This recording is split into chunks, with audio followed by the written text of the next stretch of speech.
بسم الله الرحمن الرحيم. السلام عليكم ورحمة الله تعالى وبركاته. معكم الأستاذ طارق بن رحمة، أستاذ التعليم الابتدائي فوج 2019. إذا الأخوة، قبل أن نباشر في هذا الدرس، أولا عيدكم مبارك سعيد وكل عام وأنتم بألف خير. كنتمنى إن شاء الله يدخل عليكم الله هذا العيد بالصحة والسلامة وطول العمر ومزيد من التألق والنجاح في كافة مجالات الحياة. إذا تتمة الفيديو الأخير اللي كنا باشرنا فيه درس الإحصاء. اليوم سنتطرق إلى باقي المفاهيم، وأول مفهوم سنتطرق إليه هو مفهوم العينة ليشونتيون. ثاني مفهوم المنوال اللي هو لو مود. ثالث مفهوم القيمة الوسطية لا ميديان.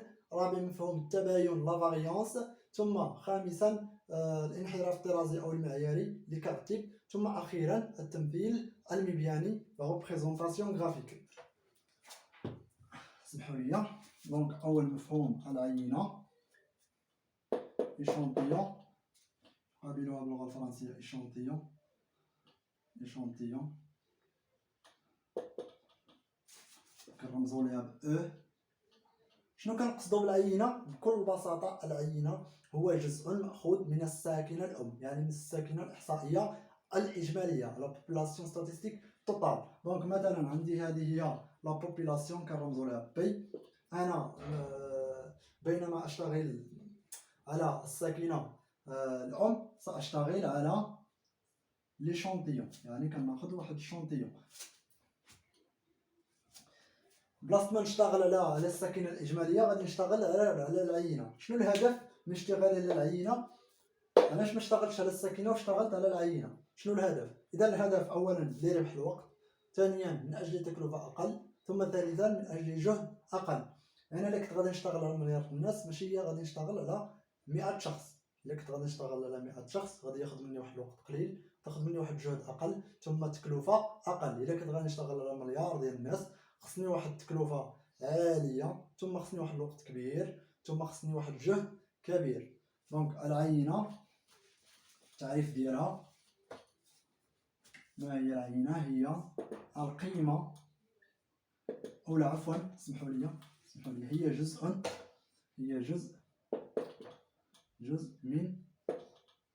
جزء من عناصر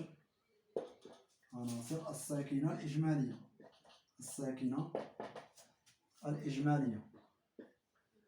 الساكنة الإحصائية الإجمالية. أعتذر مرة أخرى على رداءة الخط، غير سمحوا لي بزاف. الساكنة الإجمالية اللي قلنا كنرمزو ليها ب أو، ليشونتيون، وهكذا دواليك. إذا العينة هي جزء من عناصر الساكنة الإجمالية. قلنا شنو الهدف اللي كيخليني نشتغل على العينة؟ قلنا ثلاثة الأهداف اللي غادي ندير، اللي عطاوني شنو هو الهدف اللي كيخليني نشتغل على الساكنة. هدف أول أجل ربح الوقت، من أجل وقت أقل، من أجل جهد أقل، ومن أجل تكلفة أقل. إذا سنمر إلى التعريف الثاني أو المفهوم رقم 2 اللي هو المنوال لو مود. التعريف الثاني المنوال.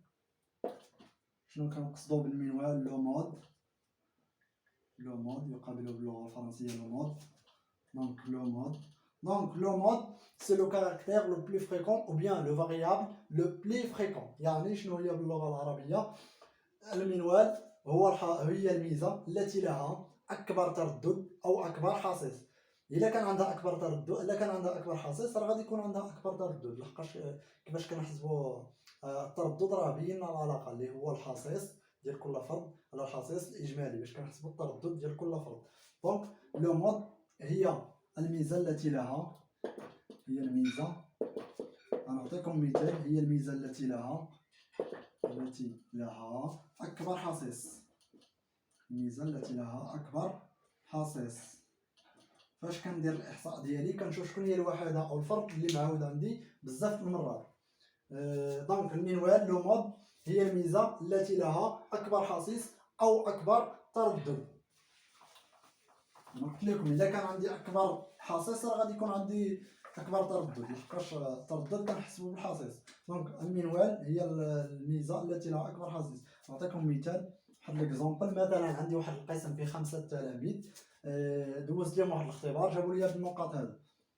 التلميذ الأول جاب 10، التلميذ الثاني 4، التلميذ رقم 3 7، التلميذ رقم 4 جاب عندي 9، ثم التلميذ رقم 5 جاب 10.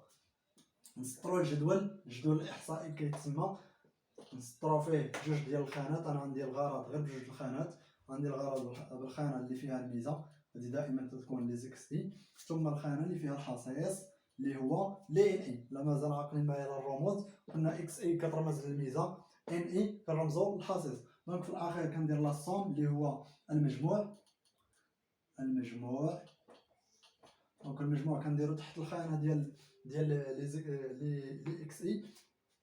دونك عندي النقاط كنبداو بأقل نقطة 4، دونك النقطة اللي تابعها 7، النقطة اللي تابعها 9، ثم النقطة الأخيرة 10. شحال من تلميذ كنحسب هنا الإحصاء، كندير إحصاء. شحال من تلميذ جاب عندي 4، تلميذ واحد. شحال من تلميذ جاب 7؟ واحد. شحال من تلميذ جاب 9؟ واحد. ثم شحال من تلميذ جاب 10؟ كنلاحظوا أن 2 اللي جابوا عندي 10. وحسب تعريف المنوال قلنا المنوال هي الميزة التي لها أكبر حصيص، يعني لو كاركتير لو بلي فريكون، يعني الحصيص، يعني المتغير الإحصائي أو الميزة الإحصائية، نفس التسمية، نفس الشيء، كيعنيو نفس الشيء. المتغير الإحصائي هو الميزة الإحصائية، يعني الميزة الإحصائية اللي عندها أكبر حصيص. شكون هي هنا الميزة اللي عندها أكبر حصيص؟ كنلاحظوا بأن 4 تلميذ واحد اللي جاب 4، 7 تلميذ واحد، 9 تلميذ واحد، 10 جوج ديال التلاميذ اللي حصلوا ليا على 10. دونك الميزة باينة. الخاصية، شكون هي الخاصية اللي جابت عندي أكبر 10؟ هي شكون هي اللي جابت أكبر حصيص؟ هي 10. دونك لو مود حسب التعريف هو الميزة المحصلة من عند أكبر عدد ديال التلاميذ ولا أكبر عدد ديال الوحدات. دونك شكون هي الميزة اللي محصلة من عند أكبر عدد ديال الأشخاص؟ هي 10. دونك لو مود غادي يساوي لي هنا هو 10، ماشي 2. ما كنديرش الحصيص، ما كنديرش نقطة الحصيص. الحصيص راه هو اللي كيتعاود، يعني هي الميزة اللي كتعاود شحال من مرة. كندير الميزة اللي عندي هنا. دونك لو مود هو 10. كنتمنى يكون مفهوم شنو هو لو مود، يعني المنوال. دونك نمروا الى هذاك المفهوم الثالث اللي هو القيمة الوسطية لا ميديان. المفهوم رقم 3 القيمة الوسطية. المفهوم رقم 3 القيمة الوسطية.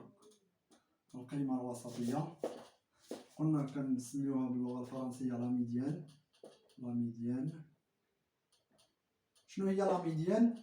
دونك بكل بساطة لا ميديان هي الميزة التي حصيصها المتراكم أكبر من أو يساوي نصف الحصيص الإجمالي. نكتبوها بالرموز. دونك لا ميديان كنرمزو ليها بام او، كتساوي لينا قلنا هي الميزة التي حصيصها المتراكم يعني ان سي، كنرمزو للحصيص المتراكم ان سي، أكبر من أو يساوي الحصيص الإجمالي اللي هو ان سيغ دو، يعني الحصيص الإجمالي نصف الحصيص الإجمالي ان سيغ دو. دونك ترجموا التعريف في اللغة العربية. دونك الميزة القيمة الوسطية لا ميديان هي الميزة التي حصيصها المتراكم أكبر من أو يساوي الحصيص الإجمالي ان سيغ دو. دونك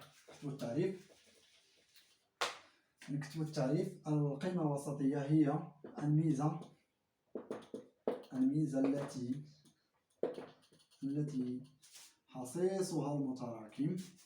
حصيصها المتراكم أكبر من أو يساوي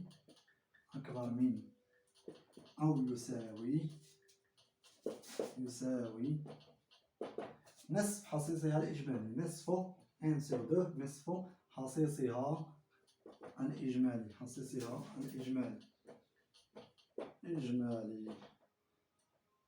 نصف حصيصها الإجمالي. غادي ناخذ نفس المثال اللي كنا درناه من قبل باش نفهموا شنو هي القيمة الوسطية لا ميديان.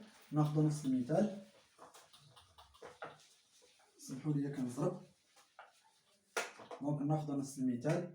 عندنا قلنا الجدول الإحصائي لو طابلو ستاتيستيك. نزيد واحد الخانة هنايا، قبيله كنا درنا غير جوج خانات، درنا فيها الميزة لي اكس اي. دونك الحصيص ال NI. دونك ان سي قلنا هو الفريكونس كيميلي، ان ليفيكتيف عفوا الحصيص المتراكم يعني ليفيكتيف كيميلي، حصيص متراكم. دونك قلنا هنايا النقاط ديال التلاميذ 4 7 9 ثم 10. دونك هنا في الاخير لاصوم مجموع، لاصوم هاي لاصوم هي المجموع. دونك شحال من تلميذ جاب 4 1، شحال من تلميذ جاب 7 1 9 1 ثم 10 2.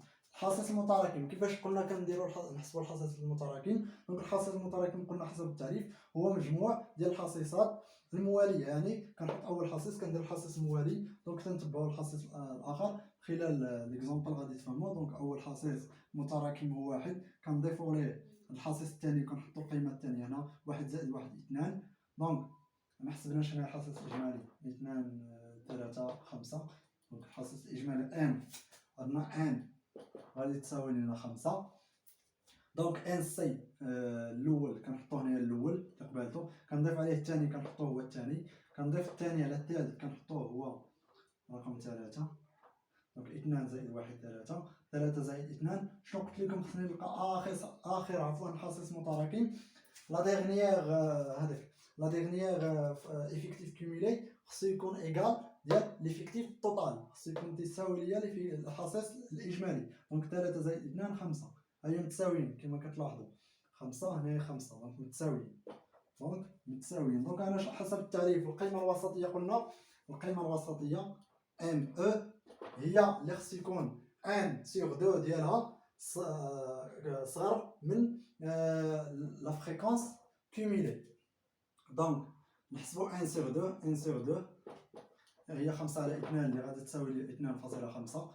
دابا مشينا حسب التعريف قلنا القيمه الوسطيه هي الميزه التي يحصصها المتراكم اكبر من او يساوي الحصيص نصف الحصيص الاجمالي. شحال انا لقيت نصف الحصيص الاجمالي؟ 2.2. حنا قلنا خصنا نشوف الميزه اللي كبر من 2.2 اللي حصصها المتراكم كبر من 2.2. تنشوف هنا في الحصيص المتراكم تنشوف شكون هي اللي اكبر من 2.2. عندي 1 اصغر من 2.2، 2 اصغر من 2.5 عفوا، 3 اكبر من 2.5. دونك 3 غتكون هي الميزه ديالها هو لا ميديان، دونك شكون هي القيمه ديال الميزه اللي عندها 3 هي 9. دونك لا ميديان تساوي لنا 9 بكل بساطه. دونك لا ميديان هو 9. كنتمنى ما نكونش زربت عليكم في هذا الشرح. غادي نعاودو باش تفهموا. غادي نعاود شنو هي القيمه الوسطيه. دونك قلنا القيمه الوسطيه حسب التعريف هي الميزه التي حصيصها المتراكم اكبر من او يساوي نصف الحصيص الاجمالي. كنت درتها لكم بالرموز ام او لا ميديان، يعني لي ان سي ديالها ليفيكتيف كوميلي الحصيص المتراكم ديالها اكبر من او يساوي لي ان توتال سور 2، يعني الحصيص الاجمالي على 2. ترجمناها حسب المثال، ترجمناها قلنا خدينا النقاط ديال 5 ديال التلامذ، نقاط 5 التلامذ. هنايا الميزه لي اكس اي لي زكس اي، الميزه لي ان اي الحصيص، ثم لي ان سي الفريكونس كوميلي. قلنا ان سي رمزنا الفريكونس كوميلي يعني الحصيص المتراكم. دونك لي اكس اي الميزه عندنا قلنا هنا اول ميزه اللي هي 4، ثاني ميزه 7 9 ثم 10. في الاخير كندير لا صوم، لا صوم. دونك 4 محصله من عند تلميذ واحد، 7 محصله من عند تلميذ واحد كذلك، ثم 9 كذلك، ثم 10 تلميذان. دونك هنايا كنحسبوا ليفيكتيف توتال الحصيص الاجمالي لقيناه هو 5. دونك هنايا ان لقيناه 5، الحصيص الاجمالي يساوي 5. دونك الا حسبنا ان سور 2 لحقاش حنا عندنا الغرض هنايا ب ان سور 2 يعني الحصيص الاجمالي على 2، نصف ديال الحصيص الاجمالي هو 2.5 2.5. دونك نمشي نحسب الحصيص المتراكم. قلنا كنحطو هنا اول حصيص كنتبعو ليه الحصيص الثاني كنحطو القيمه الثانيه ديال الحصيص، وهكذا كنبقى غادي كندير هكا 2 زائد 1 3، 3 زائد 2 5. قلت لكم اخر حصيص متراكم خصني نلقاه كيساوي ليا الحصيص الاجمالي حسب التعريف. القيمه الوسطيه هي الميزه التي حصصها المتراكم اكبر من او يساوي نصف حصيص الاجمالي. شكون هي هنايا الميزه اللي عندها النصف ديالها المتراكم كبر من النصف، عفوا تلفت. شكون هي الميزه اللي الحصيص ديالها المتراكم اكبر من او يساوي نصف الحصيص الاجمالي؟ كنشوف واش واحد كبر من 2.5، لا، اثنان اصغر من 2.5. دونك هنايا 3 هي اللي عندي اكبر من 2. اول حصيص متراكم تلقاه اكبر من 2.5، كنمشي نشوف الميزه ديالو. شكون هي الميزان ديالو هنا المقابله ليه؟ كنلاحظوا هي 9. دونك لا ميديان غادي يساوي ليا 9 بكل بساطه. دونك من بعد ما قمنا بتعريف القيمه الوسطيه، الان سنمر الى التباين، لا فاريونس. نعطيكم العلاقه كيفاش تتحسب لا فاريونس، كيفاش كتحسب التباين، كنرمزوا ليه في. دونك رابعا التباين اللي هو لا فاريونس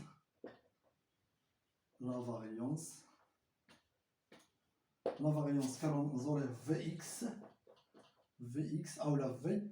المهم اكس هو المتغير عندنا في اكس. دونك في شنو كتساوي ليا؟ خليوها غير في كتساوي ليا لا صوم ديال لي ان اي عامل اكس اي موان اكس بار لو تو او كاري سيغ ان.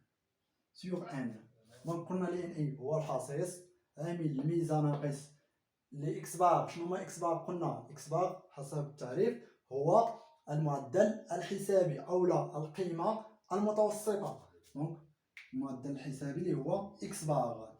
دونك اولا طريقه اخرى كنحسبوها بها في كتساوي ليا لا صوم ديال اكس اي او كاري فوا ان اي على ان موان اكس بار او كاري.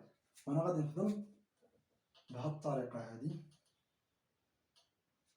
الطريقه دونك ناخذ المثال على حسب المثال اللي كنا خدينا دابا. اول حاجه خصني نحسب لا مويان اريتميتيك، يعني المعدل الحسابي. اش عندي داخل في العلاقه؟ دونك قلنا هنايا عندي لي اكس اي، هنايا نزيد لي ان اي، هنايا نزيد واحد الخانه اخرى لحقاش عندي في العلاقه اكس اي او كاري فوا ان اي. دونك ندير ان اي فوا اكس اي او كاري. وهنايا نحسب شنو هو لا مويان اريتميتيك. قلنا حسب العلاقه هو لا صوم ديال لي اكس اي فوا ان اي سيغ ان، يعني على الحصيص الاجمالي. دونك هنايا اول نقطه عندي 4، ثاني نقطه 7، 9، 10. لا صوم في الاخير المجموع، لا صوم 4 محصله من عند التلميذ واحد، 7 محصله من عند التلميذ واحد. دونك عفوا دونك 9 محصله من عند التلميذ واحد، 10 تلميذان. دونك نحسب دابا هنايا ان اي اكس اي او كاري. علاش درت ان اي اكس اي او كاري؟ لحقاش عندي في العلاقه ديال لا فاريونس كتساوي ليا قلنا ولا الصوم ديال اكس اي او كاري فوا ان، وان اي على ان ناقص اكس بار او كاري. سمحوا لي السبوره صغيره ما عنديش ليسباس، نعاود لكم في الاخير العلاقه باش تحفظوها. دونك هنا نحسب الا درت هذا او كاري 4 او كاري 16 في 1 اللي هي 16، 7 او كاري كيفاش كنا راجعوا الدرس ديال القوى كيفاش كنديروا نحسبوا لو كاري. دونك 7 او كاري يعني شحال نعاود الجداء ديال 7 2 مره، 7 ضرب 7 ضرب 7 49 في 1 49. دونك 9 في 9 يعني 9 او كاري اللي هي 81. دونك 81 وكنزيد عليها 100 فوا 2 اللي 200. دونك كنحسب هنايا لو توطال ديالهم لحقاش عندي لا صوم هنايا في العلاقه. لو توطال ديالهم كنقسمو على ان. دونك نحسب لو توطال 16 49. خصني الكالكول نحسب هنايا، كنتمنى ما نغلطش، خصني الكالكول. سمحوا لي ناخذ كالكول باش خصني نغلط. دونك ناخذ كالكول. دونك 16 بلس 49 بلس 81 بلس 200 اللي هي 346. دونك لا صوم 346 346 هنايا غادي في الطوطال ديال الحصيص 5. انا شنو عندي الغرض؟ عندي بهاد لا سوم ديال اكس اي او كاري فوا ان اي على ان، نمشي نحسبها لا سوم اكس اي او كاري فوا ان على ان اللي غتساوي ليا 346 على 5. دونك 346 على 5 شحال تساوي؟ 346 على 5 غادي تساوي ليا، نحسبها معندناش الدماغ اللي نحسبو، 346 مقسوم على 5 تساوي لي 69.2. دونك من بعد ما حسبت الشق الاول من لا فاريونس نحسب الشق الثاني لحقاش عندي موان اكس بار او كاري. دونك اكس بار او كاري شنو قلنا شحال كتساوي لا سوم ديال لي اكس اي فوا ان اي على ان. لا سوم ديال لي اكس اي شحال هي لا سوم ديال لي اكس اي؟ شنو قلنا كنديرو هادي في هادي، يعني الحصيص الاول نضرب في الميزه الاولى اللي هو 4، ثم الحصيص الثاني نضرب في الميزه الثانيه اللي 7، ثم الحصيص الثالث في 9، ثم 2 في 10 20. كنقسم كلشي على 5. دونك اكس بار غادي تساوي لي في الاخير 4 7 11 20 20 40 40 على 5 4 مقسوم على 5 8. دونك اكس بار غادي تساوي لي هي 8. دونك اكس بار غادي تساوي لي 8.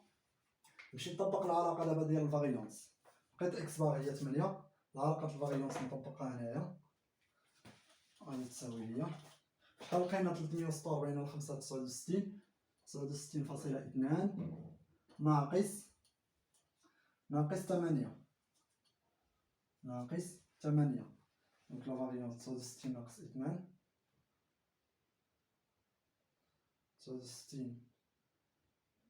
69.2 ناقص 8 غادي تساوي 61. دونك لا فاريونس تساوي 61 فاصلة 2 61.2. لا فاريونس تساوي 61.2. من بعد ما حسبنا لا فاريونس ندوزو للانحراف المعياري او الترازي. نكتب لكم هذه العلاقه ديال التباين باش تعقلوا عليها لا فاريونس. غادي نحفظوا هذه العلاقه على ظهر قلب ونطبقوها نيشان. العلاقه تساوي لا سوم ديال ان اي عامل اكس اي موان اكس بار لو تو او كاري سور ان، اولا العلاقه الثانيه هذه لا فاريونس تساوي العلاقه الثانيه اللي قلنا لا سوم ديال ان اي فوا اكس اي او كاري سور ان موان اكس بار او كاري العلاقه اللي طبقت فيهم هي الاولى، هي رقم 2 هي رقم 1، جوجهم مسلكيني. انا كنشوف على حسب المعطيات اللي عطاوني، على حسب المعطيات وشنو انا اللي بالنسبه ليا غادا تجيني سهله. دونك بالنسبه نقدر شي واحد ادبي ولا شي حاجه اللي تجيه صعيبه، تقدر ما تجيش صعيبه، فهمتي؟ غير علاقه كنطبقها نحفظها عن ظهر قلب ونطبقها. دونك العلاقه رقم 1 او العلاقه رقم 2 بجوجهم كنحسبوا بهم التباين لا فاريونس. دونك من بعد ما حسبنا لا فاريونس ندوزو للانحراف المعياري والانحراف الطرازي، يعني لي كارت تيب ساهله. كندير غير الغاسينغ ديال لا فاريونس، الغاسينغ كاري ديال الفاريونس. دونك يعني نجي دون با لا فاريونس. دونك سادسا عفوا خامسا انحراف معياري،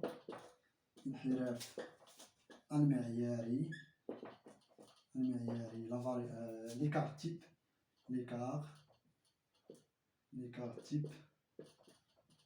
تيب انحراف معياري. دونك لي كارت تيب كنرمزو لها بمي، كتساوي لينا لا غاسينغ ديال في، يعني الغاسينغ ديال لا فاريونس. دونك هي الغاسينغ كاري ديال لا فاريونس، هي نجي نربع الفاريونس. شحال لقينا حنا في الفاريونس؟ على حسب ما اذكر 61.2. دونك التطبيق ديال العلاقه نيشان. دونك مي كنحسبوا بها الانحراف المعياري او لي كارت تيب كتساوي لينا الغاسينغ ديال الفاريونس اللي هي 61.2. دونك مي غادي تساوي ليا ديال في هنايا ديال في الفاريونس. دونك مي غادي تساوي ليا الغاسينغ ديال 61.2. 61.2 نحسبوها بالكالكول، الغاسينغ ديال 1.2. دونك هادو كيتسمى لي كاركتير دو ديسبيرسيون، يعني ديال كنحسبوا بهم التشتت ديال واحد لا سيري. دونك ندير الغاسينغ دير لغا 5 61.2 اللي هي 7.82 اللي هي لي كارت تيب. دونك من بعد ما حسبنا الانحراف المعياري ندوزو للتمثيل المبياني. هنا في التمثيل المبياني عندنا دوكا، يا اما في لوكا ديال اللي عندنا الكاركتير كاليتاتيف، يا اما عفوا في لوكا اللي عندي الكاركتير كونسيتاتيف، يعني يا اما في الحاله اللي عندي فيها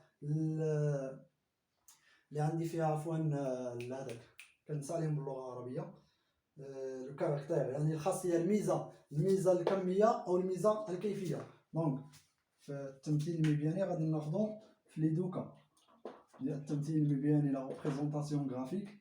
التمثيل المبياني عندي جوج الحالات. اولا في لوكا ديال الحالات ديال الميزه الكيفيه شنو كندير؟ كيفيه. في الحاله ديال الميزه الكيفيه غادي نختصروا على مبيان واحد اللي هو شنو سميتو باللغه العربيه؟ المبيان هذاك سيركيلار، دومي سيركيلار، لو دياغرام، عفوا لو دياغرام سيركيلار. ما عرفوش باللغه العربيه شنو كيتسمى، المهم كيكون على هذا الشكل. هادو راهم كنحسبوا هاد الزوايا كيفاش كنديروا نحسبوا. انا نوريكم الطريقه. دونك كيتسمى بالفرونسي لو دياغرام سيركيلار، وكاين لو دياغرام دومي سيركيلار. كيكون نص دائره هكا كيتفرق حتى هو هكا على حسب النسب اللي كنحسبوا. دونك نديروا المثال في الحاله ديال الميزه الكيفيه. قلت لكم الميزه الكيفيه هي اللي كنمثلوا الخاصيات ديالها، يعني الميزات ديالها باسماء وليس باعداد. مثلا مشيت لواحد التجمع سكاني، بغيت نعرف اللون المفضل ديالهم اولا شنو هي لي فواتور اللي كيعجبهم، شنو هما لي فواتور على حسب كل بزوان ديال كل شخص. مثلا خديت واحد خمسة الاشخاص درت لهم دراسه وسولتهم واحد السؤال، قلت لهم شنو هما لي مارك اللي كيعجبوكم في هاد السيارات، ما بين داسيا رونو كليو، نديرو كليو رونو كليو. دونك نديرو المثال الاخر واخا كليو داسيا كليو، نزيدو الفورد، نزيدو واحد لا مارك اخرى تويوتا. دونك مشيت لواحد التجمع السكاني تويوتا، كنكتبوها بالتاء وقيلا، يمكن له بالتاء تويوتا. دونك تويوتا داسيا كليو فورد تويوتا. دونك هنايا شنو هي الميزه معبره عندي عفوا باسماء. دونك داسيا كليو، نديرو غير ثلاثه لي مارك تويوتا، داسيا كليو تويوتا. دونك نديرو غير ثلاثه. دونك هاد ثلاثه ديال لي مارك غادي نشوف شحال من شخص كيبغي داسيا، شحال من شخص كيفضل كليو، وشحال من شخص كيفضل تويوتا. دونك لاصوم هنايا لاصوم. دونك ليفيكتيف هنايا الحصيص. هنايا في الاخير غادي نحسبوا لو فريكونس خليه هنايا اف اي، كنرمزو ليه اف اي. دونك مثلا لقيت جوج الاشخاص اللي كيفضلوا داسيا، 4 الاشخاص اللي كيفضلوا ليا كليو، دونك 6 الاشخاص كيفضلوا ليا تويوتا. دونك نحسبوا لاصوم ديال لي ان اي، يعني الحصيص الاجمالي 2 4 6، درنا 4 جينا 10 4 مثلا 10. دونك لاصوم ديال لي ان اي يعني الحصيص الاجمالي 10. دونك 2 على 10 هي 0.2. دونك التردد كنشدوه قلنا اف اي، نعاودو العلاقه في نفس الوقت كنشرحو كنديرو تذكير. اف اي هي ان اي على ان على الحصيص الاجمالي. دونك في الاول اف اي ديال 1 اللي غادي تساوي ليا مثال هي 2 على 10. ما نديروش انا البورسونتاج، نخليه غير هكاك، كتساوي ليا 0.2.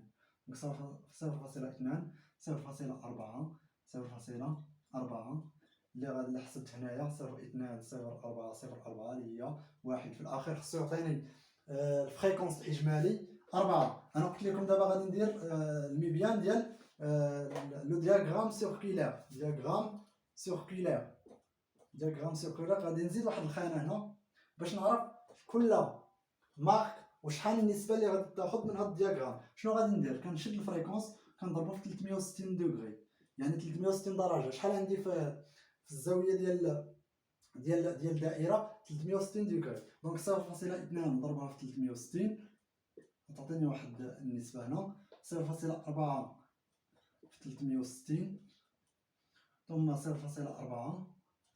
في 360. دونك هنايا باش كنزيد ندير هاد الدياغرام سيركولير كناخذ بعين الاعتبار هاد النسب اللي خرجوا لي هنايا، يعني اللي في اي كنضربهم 360 وكنشوف شحال وحده كل وحده شحال خدات من الحيز، ديال الدائره. كل وحده شحال خدات. مثلا شكون اللي انا عندي هنايا؟ عندي كليو قد طيوطا، نديرو مثلا هنايا قد هنايا مثلا هادو يتقسموا هنايا كليو خدات ليا شحال النسبه اللي نكون ديجا حسبها هنايا، نضربوها في 100 باش تعطيني النسبه المئويه. هنايا نديرو داسيا ثم هنايا كليو، درنا كليو نديرو طيوطا. دونك هذا هو التمثيل المبياني في الحاله ديال الميزه الكيفيه. كاين واحد التمثيل اخر كيتسمى له دياغرام اون باتون، ولا كاين واحد التمثيل عاوتاني اخر اللي كنديرو لو دياغرام دومي سيركولير، يعني كيكون غير النص ديال الدائره. انا غادي نقتصر غير على هذا التمثيل هذا باش هو كيوضح لي شنو هي. دونك ندوزو في الحاله ديال الميزه الكميه، يعني اللي كنعبروا عليها بعدد. عندنا بزاف ديال التماثيل وانا غادي نوريكم غير بعض التماثيل. دونك في حاله الحاله رقم 2 الحاله ديال الميزه الكميه، يعني لو كاركتير كونتيتاتيف. الحاله الميزه الكميه عفوا كاركتير كونتيتاتيف. دونك في لو كاركتير كونتيتاتيف عندي بزاف ديال لي دياغرام. غادي نختصر انا غير على الدياغرام اون باطون، نختصر عليه عفوا. شنو كندير هنايا؟ محور الافاصيل غادي ندير فيه مثلا هنايا غادي ندير هنايا الميزات، يعني كيكون الميزات وهنايا ندير لي زيفيكتيف اولا الفريكونس. نشتغل باش ما بغيت، يا اما افيكتيف يعني الحصيص، نسميوه الحصيص بالعربيه. بما انني هنا درت الميزات ندير هنا الحصيص. سمحوا لي هاد المره كنهضر باللغه الفرنسيه، هو في مباراة التعليم غادي تحط لكم باللغه العربيه الاحصاء. يقدروا يعطيكم شي تمرين باللغه الفرنسيه في ماده الرياضيات، لحقاش دابا ولا التناوب اللغوي في المواد العلميه، يقدروا يعطوكم شي تمرين باللغه الفرنسيه في الديداكتيك ولا شي حاجه.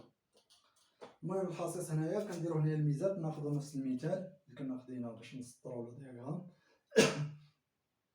ناخذوا هنايا لي اكس اي، قلنا نشتغلوا غير بالحصيص، يا اما نشتغل بالفريكونس، يا اما الحصيص، يا اما التردد، نفس الشيء. دونك هنايا قلنا التلميذ اللي جاب 4، التلميذ اللي جاب 7 زائد دونك 10. كبر هنايا باش ندير الصم. دونك هنايا قلنا المجموع على الصم. هنايا لي ان اي الحصيصات، هنايا الحصيص.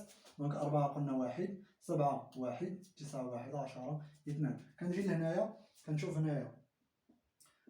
عندي هنايا شحال. هنا ليفيكتيف في الحصيصات يعني 1 مثلا.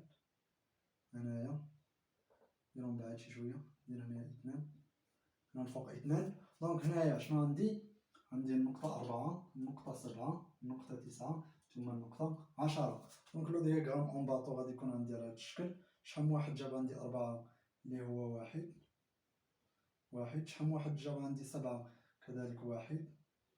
شحال من واحد جاب عندي 9 كذلك 1. شحال من واحد جاب عندي 10 غادي يكون على هذا الشكل. دونك هذا هو التمثيل المبياني لو دياغرام اون باطون اللي غادي نشتغل به في الميزه الكميه. كاينين تمثيلات اخرى سأريها لكم في الفيديو القادم. وبهذا نكون انهينا درس اليوم، وشكرا لكم على متابعتكم، وكنتمنى ان شاء الله نكون فدتكم، وشكرا لكم مرة أخرى.